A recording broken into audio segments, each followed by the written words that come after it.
There are arguments in baseball that are really about baseball. And then there are arguments that are really about something else entirely, about ego, about tradition, about the discomfort that certain kinds of greatness create in people who built their careers believing that the game had limits. The argument over the Ohtani rule is the second kind. On the surface, it looks like a debate about roster construction. About whether a player should be allowed to serve simultaneously as a designated hitter and a starting pitcher on the same day. About whether the rule that Major League Baseball created specifically to accommodate Shohei Ohtani's two-way ability is fair, to other teams, to other players, to the competitive balance of the sport itself. But beneath that surface, something else is happening. Something that one opposing manager, speaking with a bluntness that the baseball world did not see coming, identified with a single question that has been echoing through clubhouses and front offices ever since. Isn't that just jealousy? He did not ask it diplomatically. He did not soften it with qualifications or walk it back when the cameras kept rolling. He sat in front of the media, visibly irritated, and said what many people inside the game had been thinking privately but had not been willing to say out loud. And then he went further. It's ridiculous, he said. The criticism of this rule is ridiculous. What are we actually arguing about here? That one player is too good? That the game needs to be protected from someone who can do things nobody else has ever done? If that's the argument, then we should be honest about what the argument actually is. The baseball world stopped. And the nationwide controversy that followed revealed something important, not just about Ohtani, but about the sport itself, and the complicated relationship that baseball has always had with the players who redefine what it can be. To understand the controversy, you first need to understand the rule itself.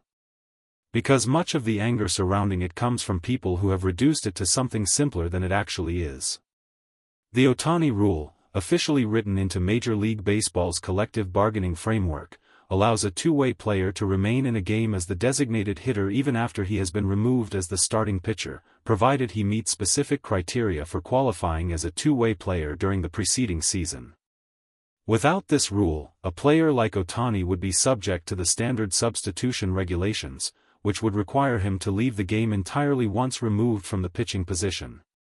The rule exists because baseball, for the first time in the modern era, encountered a player whose abilities on both sides of the game were legitimate enough, statistically, consistently, undeniably, to create a situation the rulebook had never anticipated. Ohtani did not simply dabble in pitching and hitting. He did not offer one elite skill and one passable one. He became, simultaneously, one of the best pitchers and one of the best hitters in the game. And the rulebook, written for a world where that was not supposed to be possible, was not equipped to handle him. So baseball did what it does when reality outruns its regulations. It wrote a new rule. And the moment it did, the arguments began. The criticism of the Ohtani Rule comes from several directions, and it is worth taking each one seriously, because some of the concerns, stripped of their emotional charge, are genuinely worth examining. The first criticism is competitive. The argument is that allowing Ohtani to remain in the game as a designated hitter after pitching gives the Dodgers a roster advantage that other teams cannot replicate. A standard team, the argument goes, must choose between using their DH slot for an everyday hitter or reserving it for a pitcher who might contribute at the plate. Ohtani removes that choice entirely. He is both. Simultaneously. And the rule codifies that advantage rather than neutralizing it. The second criticism is philosophical. Baseball has always operated on the principle that specialization is the price of excellence at the major league level. You pitch or you hit. You develop one skill to its absolute maximum. The argument is that allowing, and explicitly accommodating, the exception to that principle undermines something fundamental about how the sport is structured. The third criticism, the one that the opposing manager's question cuts directly to, is the one that almost no one making the first two criticisms wants to acknowledge, that part of what drives the opposition to the Ohtani Rule is not competitive fairness or philosophical principle, but simple, uncomfortable envy. The envy not of teams that don't have Ohtani, though that is real, but of a game that spent a century telling itself and its players that certain things were not possible. And now one man has made those things not only possible but routine. And some people in baseball, people who built their identities around understanding the limits of the sport, are not entirely comfortable with what that means. The opposing manager who ignited this particular chapter of the controversy had been around professional baseball for over 30 years before he made his now famous comments. He is not a man given to public outbursts.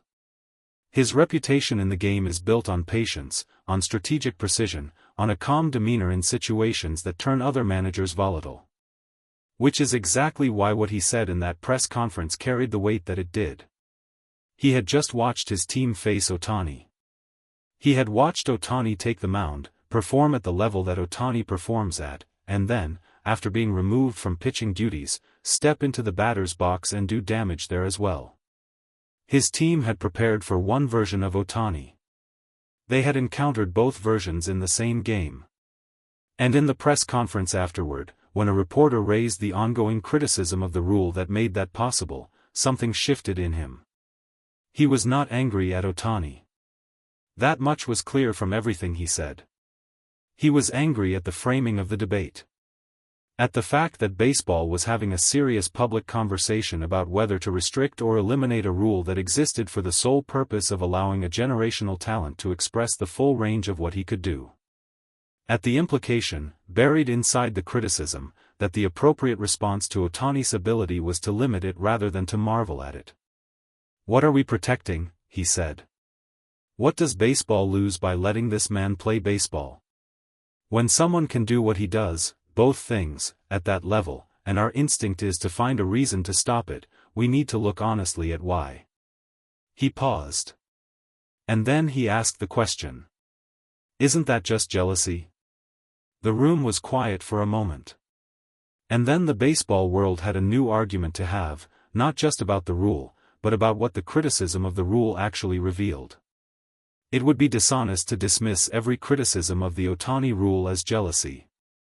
Because some of what the critics raise is worth engaging with seriously. The competitive concern is real. Baseball is a sport built on the idea that every team operates under the same constraints. When a rule exists that functionally applies to only one player in the entire league, because only one player in the entire league qualifies for it, it does create an asymmetry.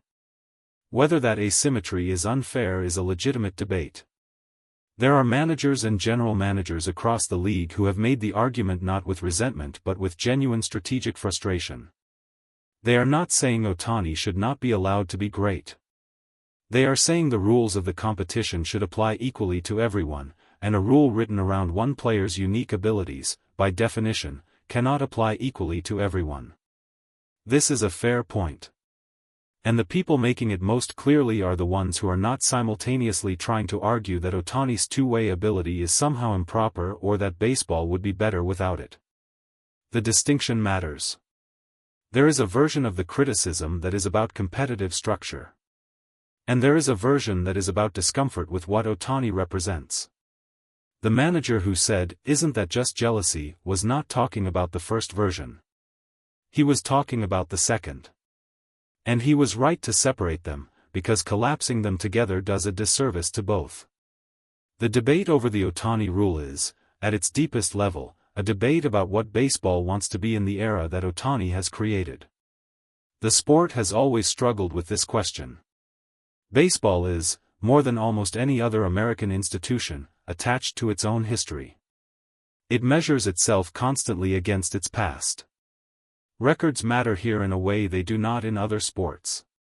Tradition is not simply respected, it is actively defended, sometimes against evidence that the tradition has been outlived.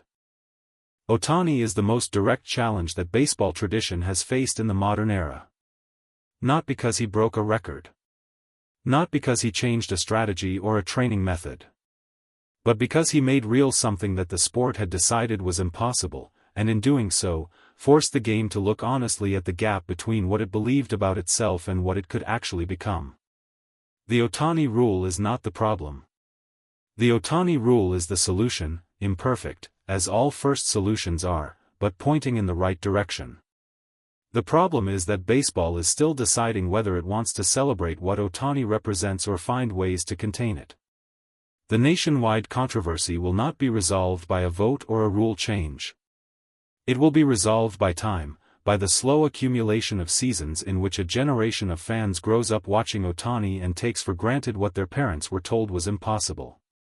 By the moment when the next two-way player emerges, younger, trained in a world where Ohtani already exists as a reference point, and baseball realizes that the exception has become the new standard.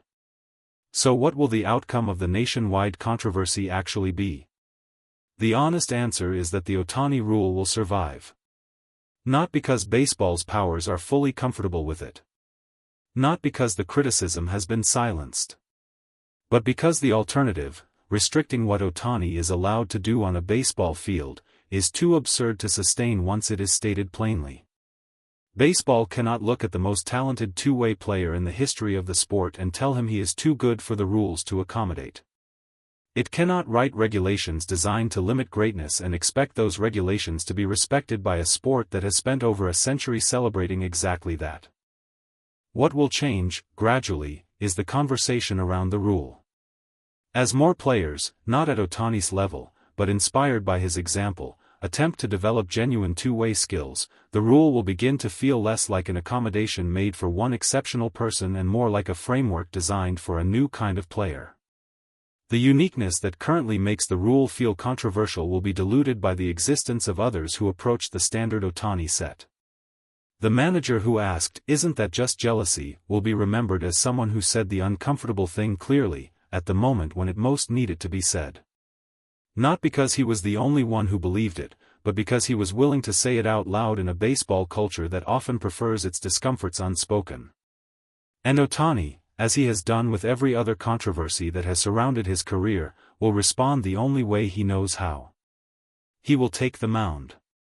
He will step into the batter's box. He will prepare with the discipline and the consistency that has always been the clearest answer to every question anyone has ever raised about whether what he does should be allowed. And the baseball world will watch. And argue. And in the end, marvel. Because that is what you do when a treasure arrives. Even when it makes you uncomfortable. Even when it makes you jealous. Even when it makes you realize that the game you thought you understood had more room in it than you ever imagined.